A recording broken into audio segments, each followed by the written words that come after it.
And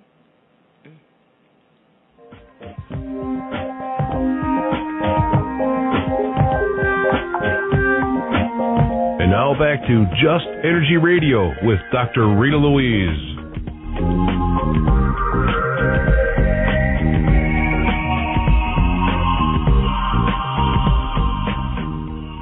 Hello and welcome back to Just Energy Radio. I'm Rita Louise, and thank you all for staying tuned to the second hour of the show.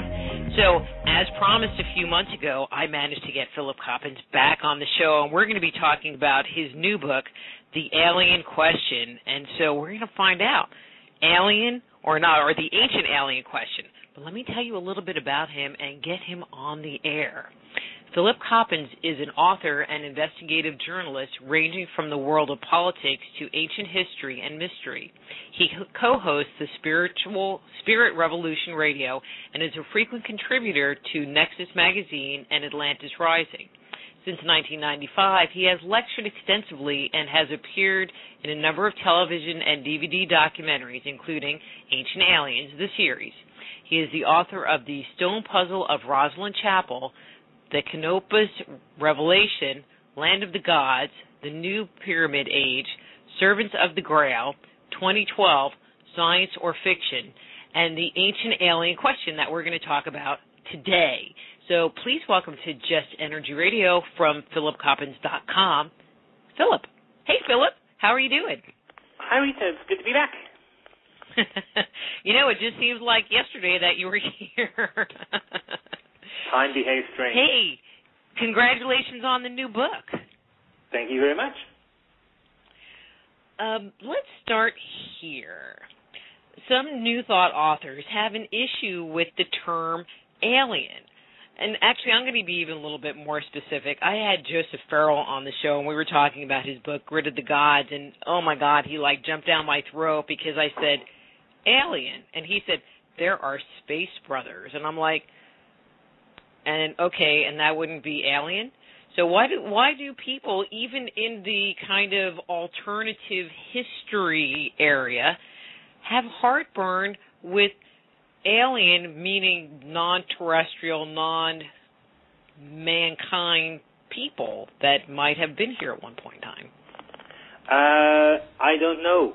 But it is such a thing, kind of like giving names to certain things is definitely something which is very bizarre and kind of like leads to misunderstandings and fights. I definitely know that the show, sometimes runs into opposition from people who say, what's all this thing to do with extra-terrestrial? And really, it's how do you call something? So I tend to use the word non-human intelligence, which I think kind of like encompasses everything. But more popularly, obviously, we refer to them as aliens because that is, to a large extent, what Hollywood has called them and what everybody else is calling them these days. But yeah, a term sometimes really gets people up on the wrong side, and it's unfortunate, obviously, but it shouldn't be. Call them whatever you want. So for our purposes, how would you define alien? Well, and for the purpose of the book, I would say that I would define them as an intelligence which we do not ordinarily encounter in our reality, yet which somehow can be present or was present. And then if I were to go further, it might be that we, on occasion, might have had a physical contact with them, that they were actually here as a physical human, not a physical human being, but a physical being. But also that maybe we are able to contact them through technological means, but also that I think, and there's examples of this in the book, that we can contact this non-human intelligence through, and again, here comes another terminology, psychic, or, like things to do with thinking, but thinking in a way that is not defined by the random four corners of this universe, but thinking in a far bigger perspective, thinking as in, again, what we would popularly call psychic communication, non-normal forms of thinking. Well, there are people that say that and I'm just going to use the non-terrestrial beings, the gods. We can call them the gods at this point. The gods were, one, not from this planet, but then there are people that say, well, they just weren't from, and I'm going to say this dimensional sphere, and that they could manifest into this dimension, but didn't actually live here. Yeah, or all of, I'm a fervent believer in an end universe, or all of the above. I think that in the past, there's no clear-cut answer. The ancient alien question, as the book is called, it's got question in the title, and it's because I'm trying to pose a question. Certain authors in the field have tried to give answers, very definitive answers, very big theories, saying, well, I have done research into ancient civilizations, and I can tell you that there have been extraterrestrial beings, and they've come from this planet, and they have given us this thing, and they lived until this moment in time and communicated with these beings. And to some extent, those big theories, with all the information we have at this moment in time, are really hard to substantiate. But when you look at the evidence, I love the statistical analysis by Duncan Lunan, which basically says this: given how many civilizations we have on this planet, how long we have been around for as a historical civilization, i.e., kind of within mankind's written records, which have been going on in some places for a few hundred years and other places a few thousand years. Given the possibility that there are X amount of civilizations out there in the universe, how often would a civilization from out there have potentially made contact with us? And right now, with what we know, that's about 4 to 5. 4 maximum. And if you want to be a skeptic or a person who plays it safe, you would basically say within history, you're going to find 2 to 4 cases which are likely to be of an extraterrestrial encounter. So the Ancient Alien question, the television series Ancient Aliens has posed, I've actually forgotten the exact number, but it would be around 100, I would think, with all the hours which have been broadcast, around 100 questions, like, could this be, could this be? Well, it basically means that in 98 examples or in 98 questions, the answer will be eventually no. Once we have done all the research, once the science has done everything, the probability is that in 98 of those cases, the answer will be no.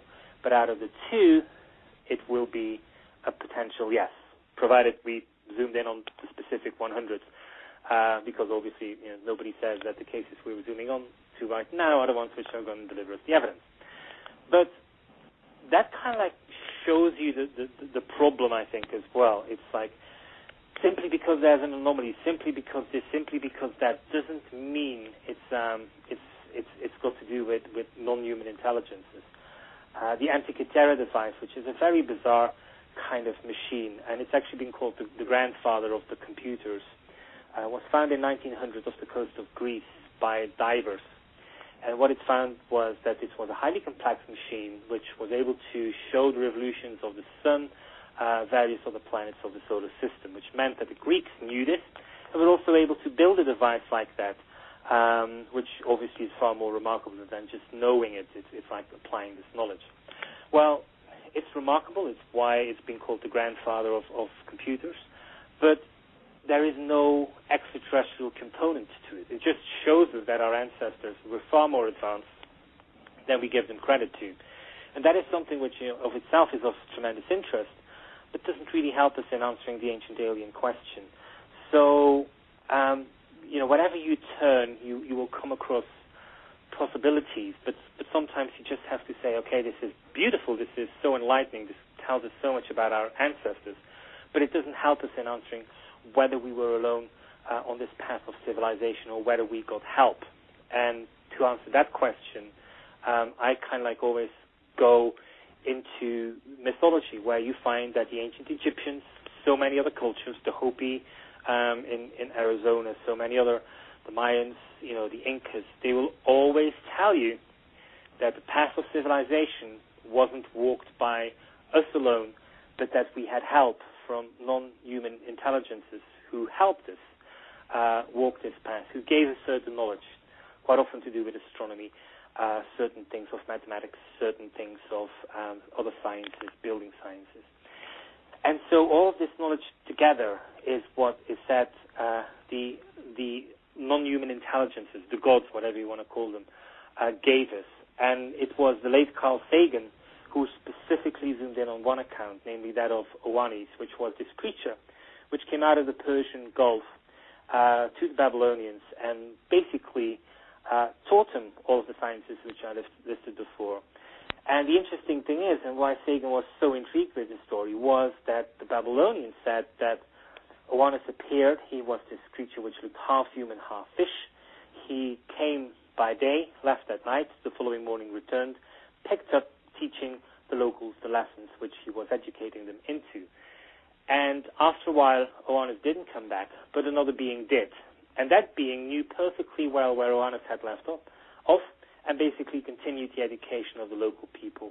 And then, after a while, he would stop and another being would come. And for Sagan, this was clear evidence, if not the best evidence, that really our ancestors were absolutely convinced that we had not been alone, that there were other intelligences working with us and guiding us and helping us on this path of civilization. If you look at science today, science will tell you that it's an insult to even consider believing or stating the fact that the Greeks or the Egyptians or whatever civilization you want to use couldn't have done this. That is sacrilege. It's kind of like this post-colonialism attitude, which they say they have gotten rid of. They don't believe this anymore. And scientists are now absolutely convinced that all civilizations developed independently from each other because they all could. Well, I am absolutely not doubting the fact that they all could, but it doesn't mean they all did. And specifically when a civilization says that they didn't, maybe we should look to them and actually kind of like, treat their information as a whole, rather than, actually do use a post-colonial attitude of saying, well, the ancient Egyptians didn't know what they were talking about. These gods were just figments of their imagination. Nothing else like that is the case.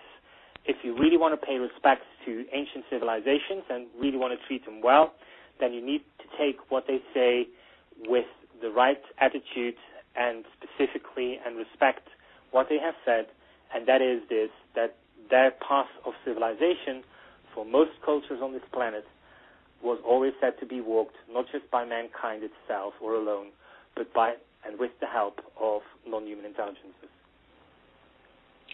How far back in time do you think the myths and the gods actually go? It's a very good question, and it's got a very problematic answer in the sense that most of our history has been destroyed. But in, for example, the Alexandrian Library, it's known that there was a book which basically says the history of the world and mankind from 100,000 BC to the present time. So the ancient Egyptians definitely felt they could push it back to 100,000 BC.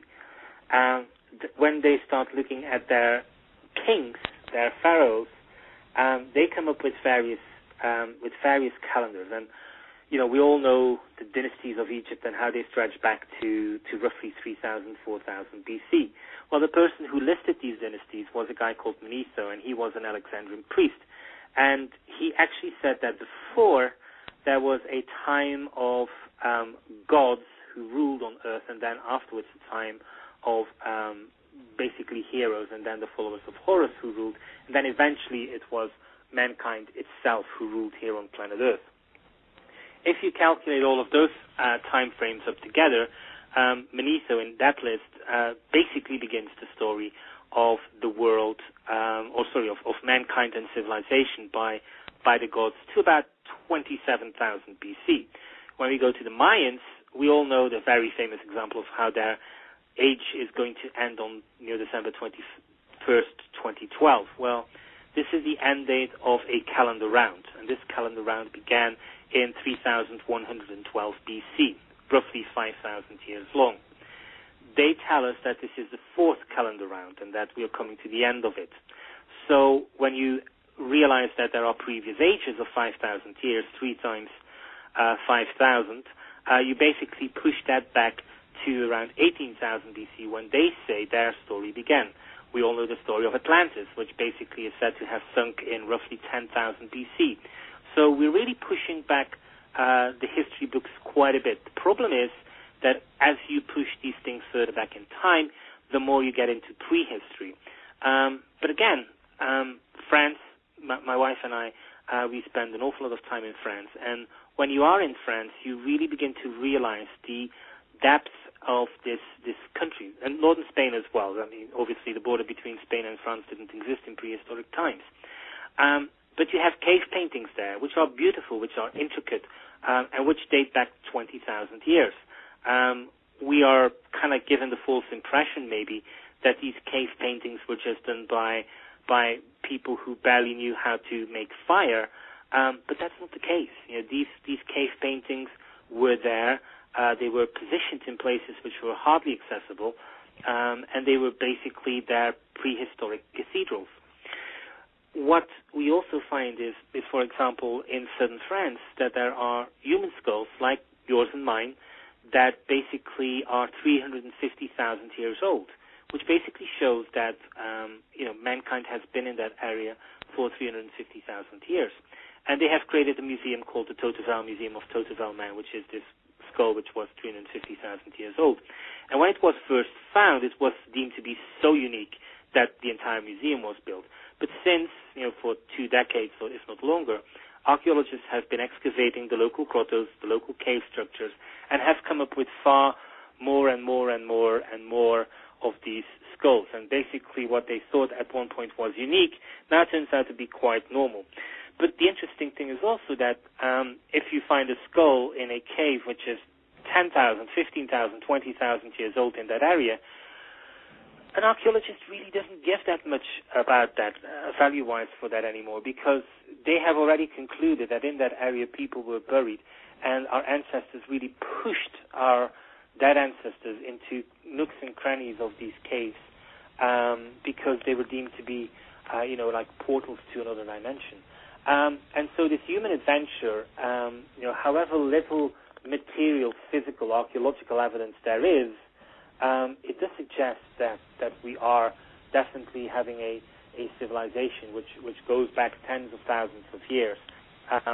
And as hard as that might be to believe, just think of our modern civilization, how quickly everything disappears. Not much of what we use has any durability whatsoever. Our television, except those McDonald's plastic cups. We need to leave some kind of evidence of our civilization and presence here on Earth. I'm using one for a Canopic jar. I'm going to get it set. Well, to some extent, but at one point, just imagine if only the McDonald's jar were to remain. We'll probably find out that there was this war between a guy called Burger King and a guy called McDonald's, and they fought for domination of America, and then there will be this eternal debate as to who came first. Who was the resident king of North America? Was it McDonald's? Because evidence across America finds this and that, and how did they sweep from west to side? And to a large extent, as absurd as this may be, what I'm saying, this is precisely like the questioning which is happening in Europe, not based on McDonald's cup, but based on other jars which have been found across Europe, through which we are trying to paint a history, 4,000 BC. And if you only have a McDonald's cup or a jar to work with, we really would get a really bad example of evidence or our civilization in the 21st century just based on McDonald's and Burger King. Right, but I thought they were only ever used for religious purposes. That's it. McDonald's just religious. Well, that's right. There are people who worship at McDonald's, I can tell you. Okay, so you talked about civilization, and what I'm really kind of curious to hear your opinion is, what about the god? Like the Sumerian Kings puts them back, well, depending on which one you look at, 200 80,000 years, 260,000 years, and then if you look at the other one, and I don't have his name, the Greek guy's one, he takes them back 430,000 years. 430? Yes, I mean, the age of the gods is something which is interesting, and again, as I said, the Manetho list is another one from ancient Egypt. The first question is always, are we talking solar or lunar years? And if it's solar years, then clearly we are, so out of our depth. But just, the Bible, that document which most people use on a Sunday, it starts off with giving this tremendous amount of lists of, Adam lived for 900-odd years, Methuselah lived for 900-odd years. All these pre-Diluvian kings lived for so many years. And this longevity thing seems to be something which is there in so many civilizations. Here's the thing, time, clearly, we calculate our time by what we have here on planet Earth. And we all know that if we want to find out our dog's age, we multiply it by 7. We know that a fly lives for a day, maybe 2. So even here on planet Earth, we have this tremendously diverse lifespan of creatures.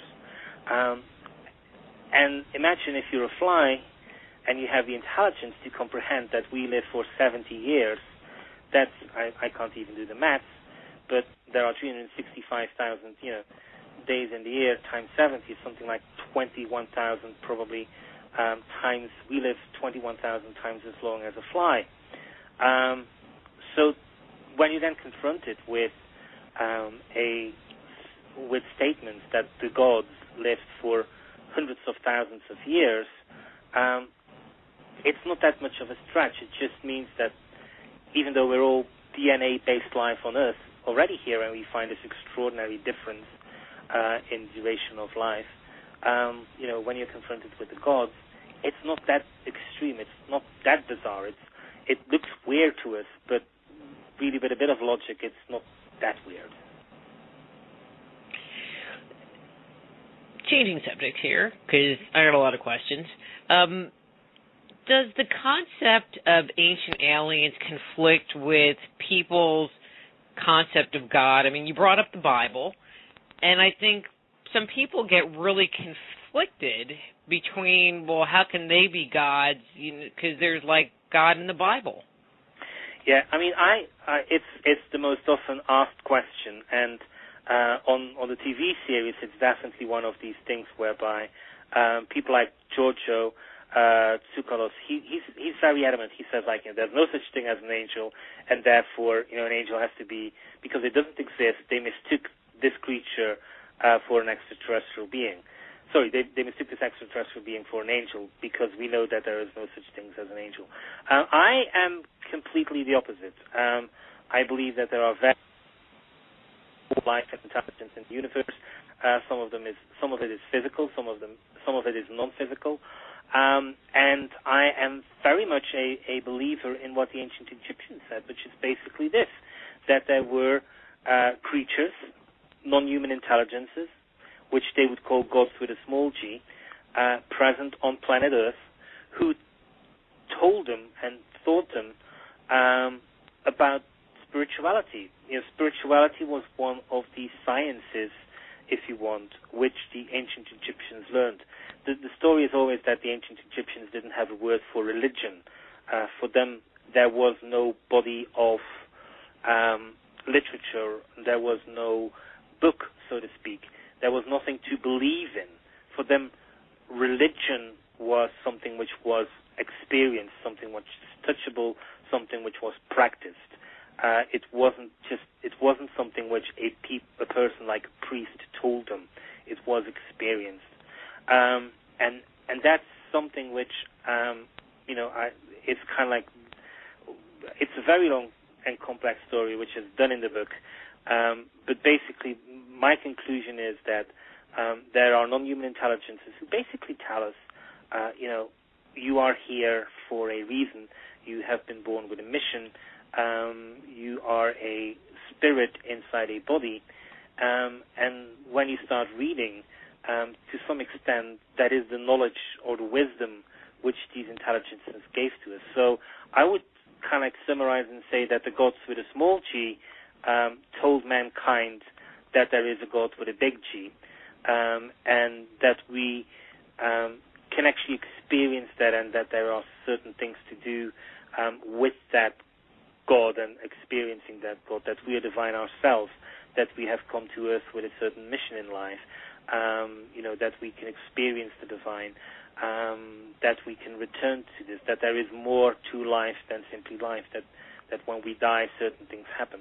Those kind of things, that kind of information, which modern science just shies away from and doesn't even want to touch with a barge pole, that is the kind of information that our ancestors say they had been given by the gods with a small g. That's a really interesting point, one that I've kind of been playing around with in my head, right? Not 24/7, but it's been up there, is the whole concept of philosophical systems and our connection with God, with the big G, that you find in India, that you find in Judaism, that you find in shamanism, about, going inside and reconnecting with yourself and experiencing higher planes of consciousness. And there was part of me that was thinking, okay, well, maybe they took this thing, this experience with the gods, with a little g, and convoluted it into this other thing. But it sounds like what you're saying is, no, the gods told us we could have this experience as well. Gods with a little g told us that. Yes, absolutely. I mean, when you go back far enough back in time into like some original material, that's you see that distinction quite clearly. When you look at the Bible, which had a checkered past even before it became a Christian document, and has since been butchered, is a very not nice word to kind of like say what has been happening to that text. But the Bible has gone through so many revisions that it's clear that it was put together of various things, and that at some point it refers to big G, sometimes to small G's, probably, maybe to both of them. It's a hodgepodge of various things, the Bible. But when you start, again, going into traditions like the Mayans or the Egyptians, it becomes quite clear that there was spiritual technology, as one person has called it. And when you start looking at some of the building complexes like the pyramids, when you start looking at some other structures across the world, you're beginning to see that some of these building works, which our ancestors left us, they were kind of like devices for them to connect themselves with the forces behind it. I wouldn't necessarily say the big G, but definitely to another world, into another dimension where they could experience this divine, where they could learn to know themselves as spiritual beings, learn about their soul in an environment which was what we would today call out of body. And so, whereas today we are looking at all of these things and say, okay, people go to the Amazon and they ingest certain psychotics to experience this, whereas people go to India to enter and learn about trances whereby they can enter this state. I actually am quite a proponent, even though the evidence isn't all in there, but there are like definitely indications that some of the building works, from the Great Pyramids to the layout of Teotihuacan in Mexico and some other places around the world, that these were created to help people without those two, and maybe with the help of psychotics and or various other means of inducing trance, to really experience an otherworldly dimension, so to speak. And that is, I think, something which is quite often overlooked. Very little research is happening, which kind of like, but all the research which has been done does suggest that places like Chichen Itza, Teotihuacan in Mexico were laid out according to mythological landscapes, that whoever walked through there was meant to experience those buildings from a very specific consciousness, and that the way they were built and the way you were led around them was because you were basically on a voyage. Some of the people who've been doing research into Egypt and who believe that there have been vast amounts of subterranean corridors underneath the Giza Plateau, and that these corridors were like the Duat, which was the Egyptian afterworld, and that the ancient Egyptians represented this afterworld on Earth.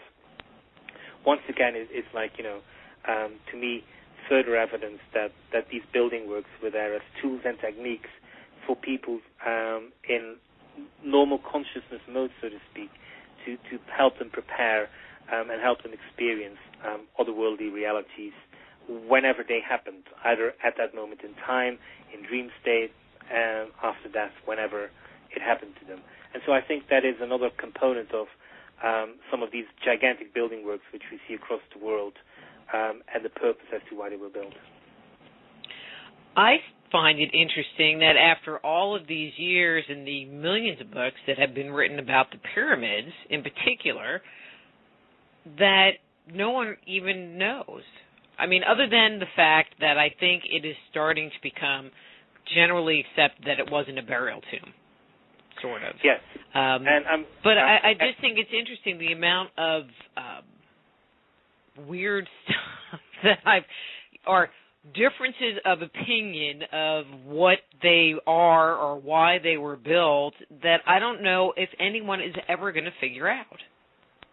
Well, it's in my book there's a very interesting story, and this is the story of a French scientist called Joseph Davidovits, and he's called the father of Geo Polymers, and Geo Polymers is a relatively recent science.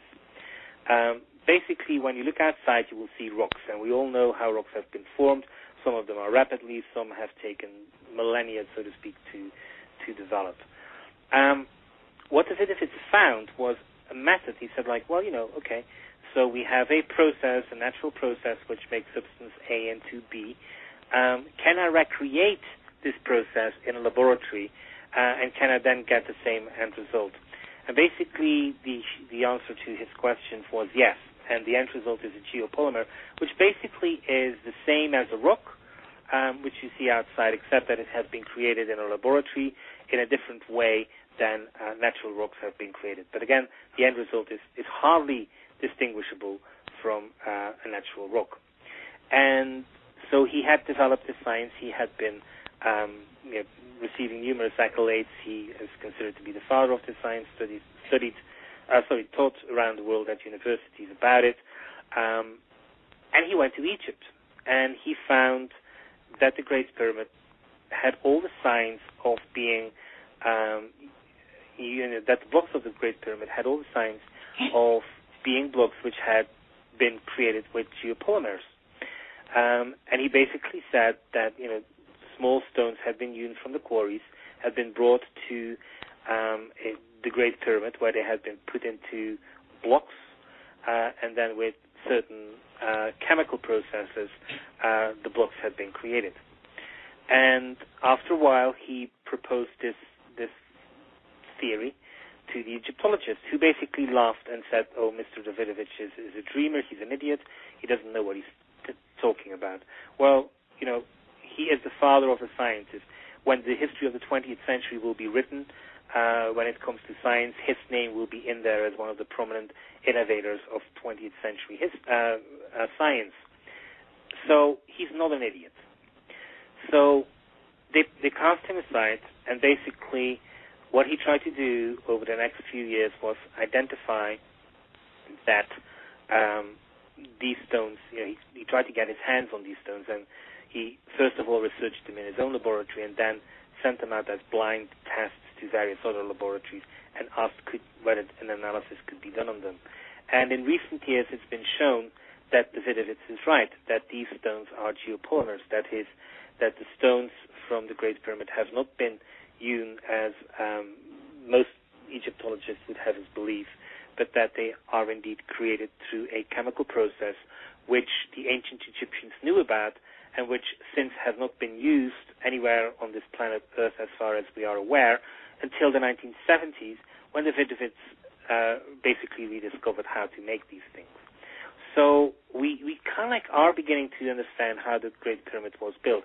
And obviously with this technique, which the Davidovits has developed, all of a sudden building the Great Pyramid has become far more simple, because because what's happened is that there is no more need to create these beautiful stone slabs somewhere and drag them and then carefully position them into place.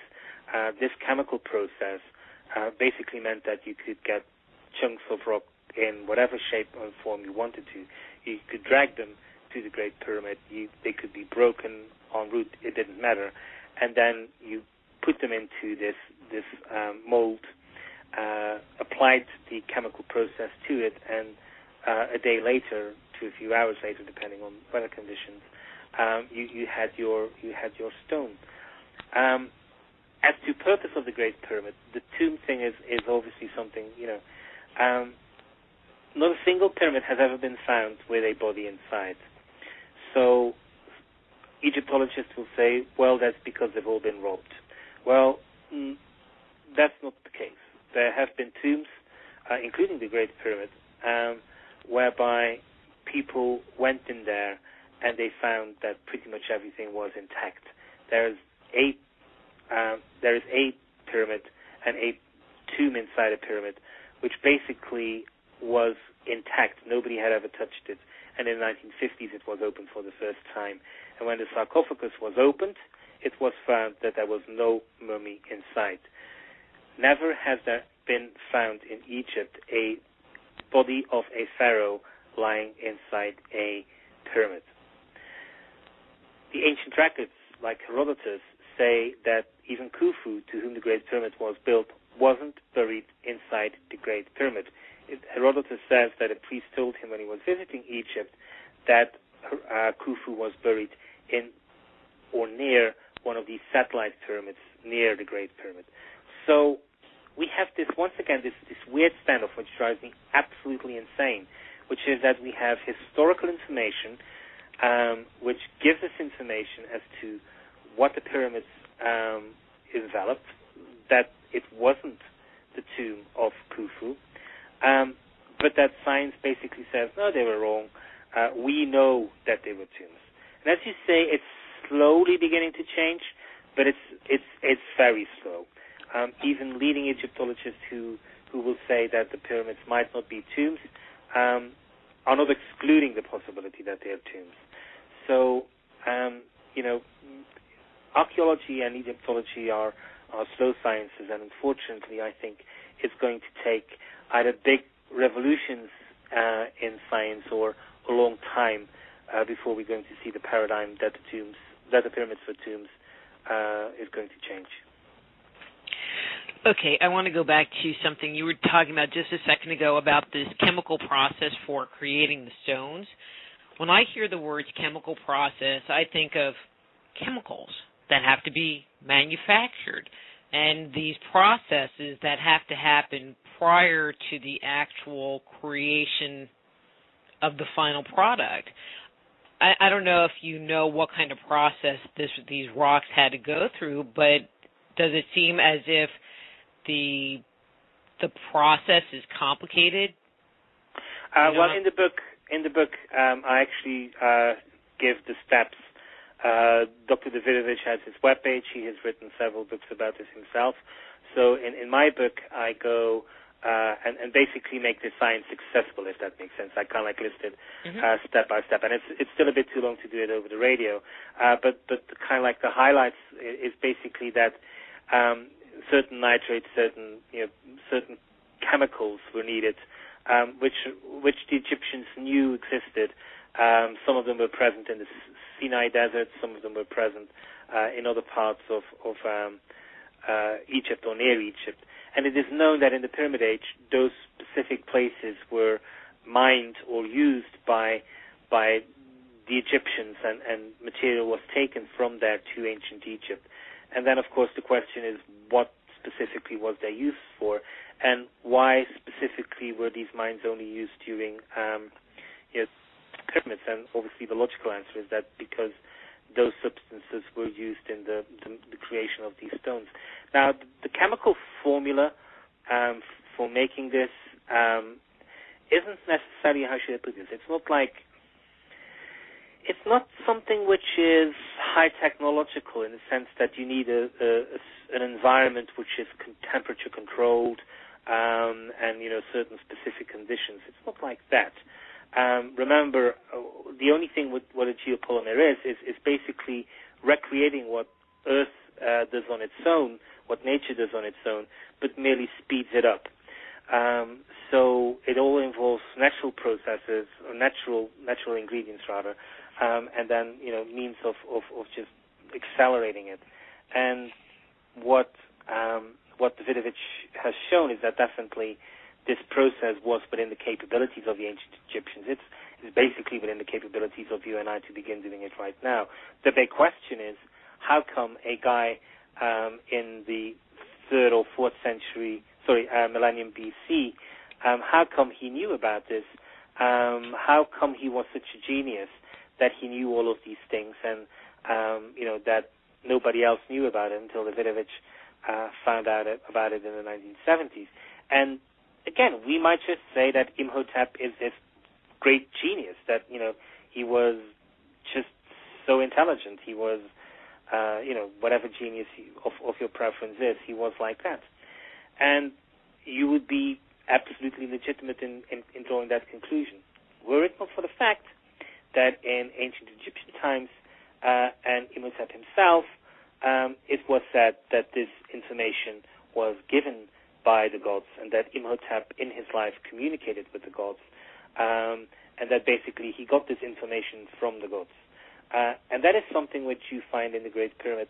But for the book, I also want to draw the comparison to modern times, and I list some examples of where basically Terence McKenna at one point in his life went into a trance and was given this mathematical equation, and he asked the intelligence which gave him this equation, what is this?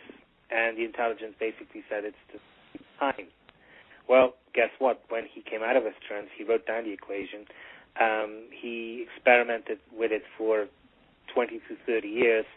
Since McKenna's death in 2000, hundreds, if not thousands of people have been looking at this equation and still don't know really what it is all about, except that somehow it seems to show that time is a fractal wave, and that it's somehow, that time is completely different from what we consider time to be. That's the kind of information which McKenna said was given to him by non-human intelligence, and in his case was completely apractical. He never was able to do anything practical really with it. There are other examples. George Van Tassel was a UFO contactee from the 1950s in California. Near Palmdale, he built a device called the Integratron, and largely in the Integratron, which still exists today, people can visit it, he said that he built his device with the help of extraterrestrial beings, of his space brothers, or whatever he called them, and the way in which he built them.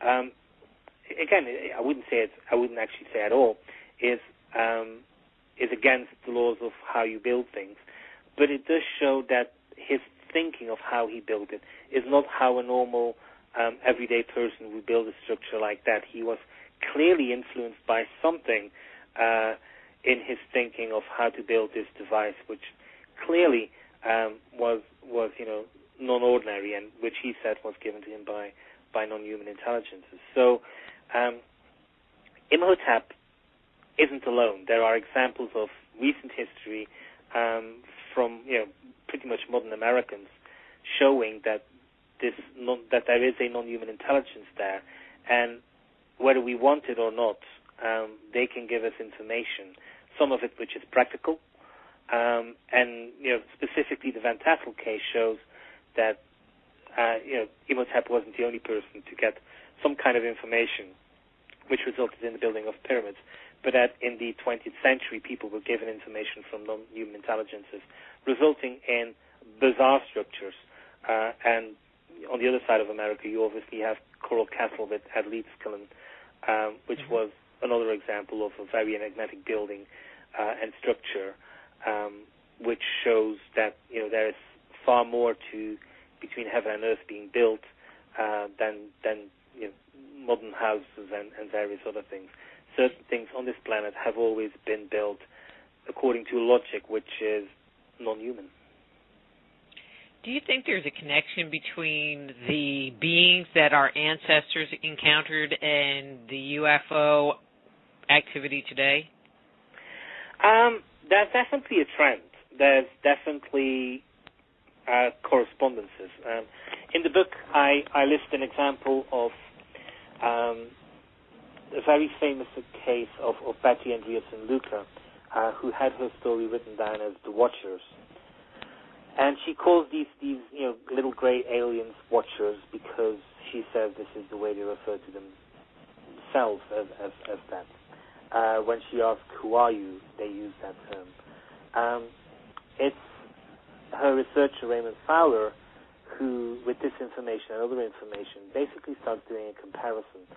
And it's, I think, Greg Little who basically took, okay, what do people see during UFO abductions? Well, you have your typical gray, oversized head, big eyes, V kind of shaped mouth, chin area.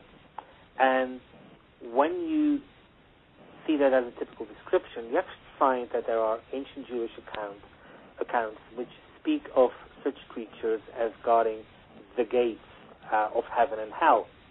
And hell for a Jew means something different than from a Christian perspective. So I would say basically they guard gates from our reality to another reality. And well, that's pretty much what the UFO phenomenon is all about. They are things which we see, which we can see, but they don't behave according to any known laws of physics as we know them. They quite often leave traces on this planet, but not necessarily. And we have various what we call UFO abductions, whereby the person who is abducted will tell you that it's not a physical abduction, that he saw his physical body, or she saw his physical body lying on bed, and some spirit body, or whatever you want to call it, was floated into this UFO. So there are so many parallels. There are stories of flying discs which go back to before flight. We tend to think that the UFO phenomenon started in 1947 with Kenneth Arnold. We know that's not the case. There are airship sightings in 1897 across vast parts of Middle America. There are accounts from France from medieval times which talk about such spaceships seen in the sky, anomalous objects flying in the sky. So when you start kind of looking across the literature, you do find that there are today encounters with weird objects and weird creatures, and the same has applied in the past. And in the case of the Jewish tradition of this guardian of a gateway, you find that the description of what this creature looks like, whether you see that in the UFO literature or you see that in ancient Egyptian documents, it's the same. Philip, we just have a few minutes left. So one last question, kind of a follow-up on this. Some people say that the ancestor gods are still here and they're controlling mankind from the background. Any thoughts? Yeah, I'm this evil manipulator role. I discussed it in chapter 2 or 3 of my book, because you have these gigantic theories. You have the William Branley, who's a somewhat regular on the show, Ancient Aliens. You have obviously Zecharia Sitchin, and Sitchin's material was used by the likes of David Icke and various other conspiracy theories to show or to try and argue that there is first of all, the masses are manipulated by the few, and then the few are manipulated by extraterrestrial beings. Show me the evidence. I have looked at it, and I'm really not convinced. Are we manipulated by the few? By default, we are. Those with resources will manipulate whatever they have. It's the way our economic model works. For another economic model, please refer to communism. So, by default, the few manipulate the masses, and this isn't a conspiracy or this isn't a secret, as some of these conspiracy books try to tell us. It's the definition of capitalism. It should be known to all of these people that this is the way it works. So, to then kind of like say that it's aliens who are manipulating us, I really haven't seen any evidence for it. What I do find interesting is that in the past, kings were there to regulate the wishes of the people, but also the wishes of the gods. A pharaoh's role was defined as such. He was there to make sure that the gods were happy and also that mankind was happy. And he was the pivotal point around which the two basically swung. And that model today definitely doesn't work. In America, definitely presidential candidates and presidents use the word God, sometimes too often, specifically when they're pushed in a corner. But they definitely, they never will tell you that they are there to kind of like, bring American people's wishes in line with those of God's. Yet that was the way ancient civilizations worked. This was the principal thing. And, I kind of like find that the you might call it a theocracy, but when you look at ancient Egypt, it lasted for thousands of years. A really big civilization seems to have been where a leader realized that he wasn't at the top of the pyramid, but that he was at the nexus of one pyramid, or rather at the top of one pyramid, but at the bottom of an inverted pyramid, and that the inverted pyramid was him being a channel for the divine and making sure that his rule was just. So this idea that somehow our current politicians are ruled by extraterrestrial beings and that they dictate the show, I would actually say is as far away from the evidence as one can get. I would actually say that the problems we are experiencing today is because we have leaders who are appointed by mankind with any due respect for religion or spirituality, and in the hope that spirituality and religion, actually go hand in hand. And this sense of, ethical thing, which was part of the divine balance, which the ancient Egyptians spoke about.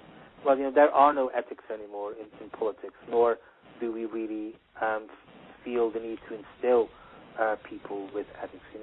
I have never seen a presidential debate in which somebody asks Mr. Presidential Candidate, what are your ethical viewpoints? What is your opinion about morality? What is your opinion about justice? What is your opinion about this, about that? These things about beauty. Beauty for ancient Egyptians was very important. Aesthetics, buildings, how things were done. So I would actually say,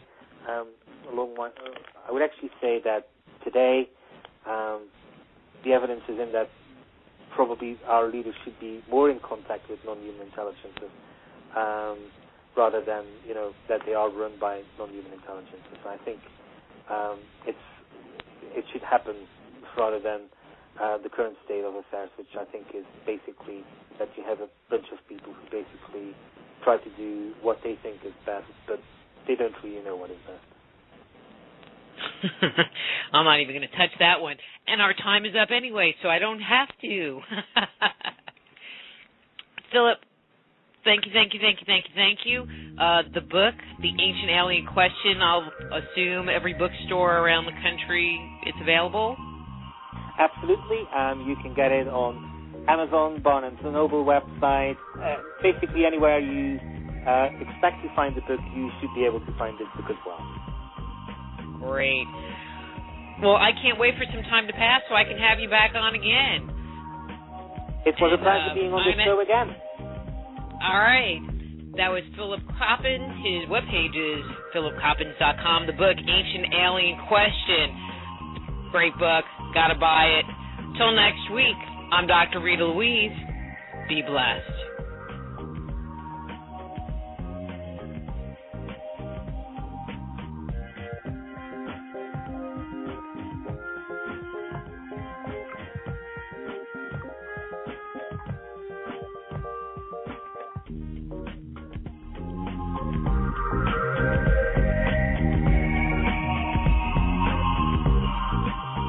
Join join host Dr. Rita Louise each week at this time for Just Energy Radio. Point your browser to www.justenergyradio.com for more show information and to contact Dr. Rita.